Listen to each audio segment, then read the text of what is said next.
also live with Silver 60 and so forth. But anyway, it is nice to be with all you guys, and I can see a bunch of you might have been in school when I was here. And that's good. Yeah, that's good. And then if you weren't, I know you were watching us coach here in the 90s.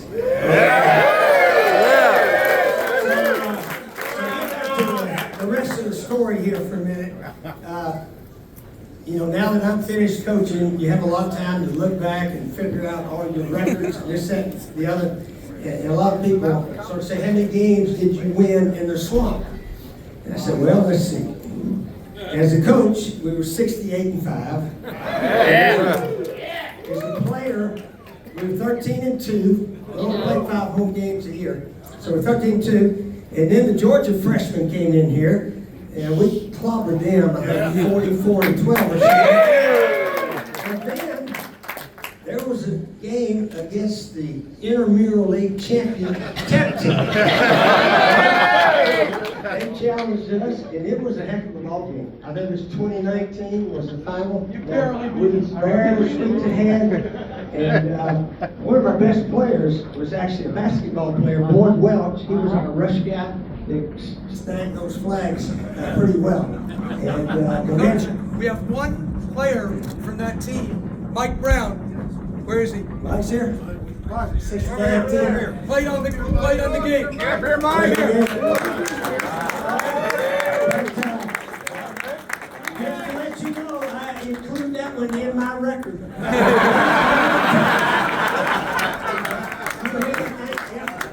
We had a nice little crowd in the stadium. They lined off the field, you know, what, about 60-yard field or something like that. And it was a heck of a ball game.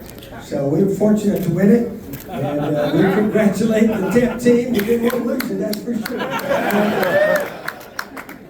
Yeah. For a half. Oh, that's hilarious. Somebody was told trap at halftime about how these boys play. What can I tell you?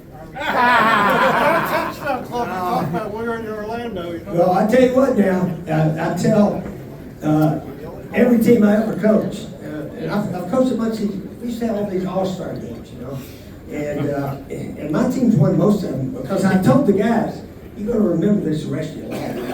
So you might as well try to win tonight. So I think we lost more than all my years of doing that.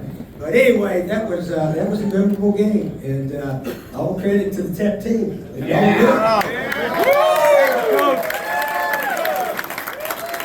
One quick shout out, and it's kind of not known amongst the brothers, but one of the 1964 class brothers, Stuart Levine, people know him as Peppy, who's here, was the guy who actually suggested that we play this game.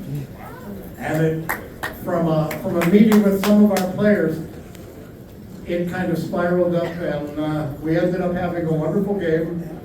And the sportsmanship, I'll have to say, was great on both sides. Hey, Coach, quick question.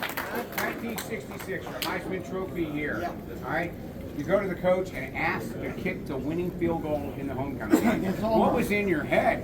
Well, first of all, That's a good question. I actually kicked 2 field goals the first game of the season against Northwestern. Everybody forgot about that because we beat them 43-7. So I was sort of a 40-yard and beyond guy, and it was a 40-yarder, and we had a timeout, and I said, Coach, let me have a shot at it. He said, okay, go ahead.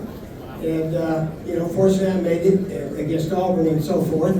And it's funny how those stories repeat themselves, okay? So now, I'm coaching South Carolina. We're at Tennessee.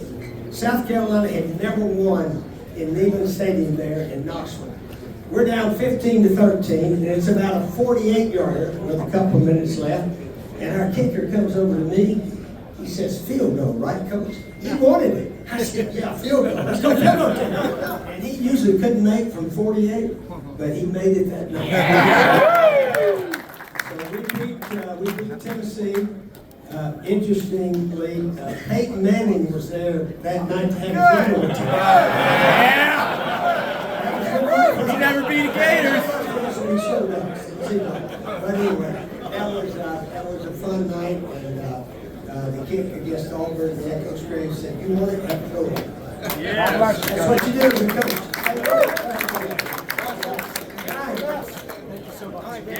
Coach, thank you very much.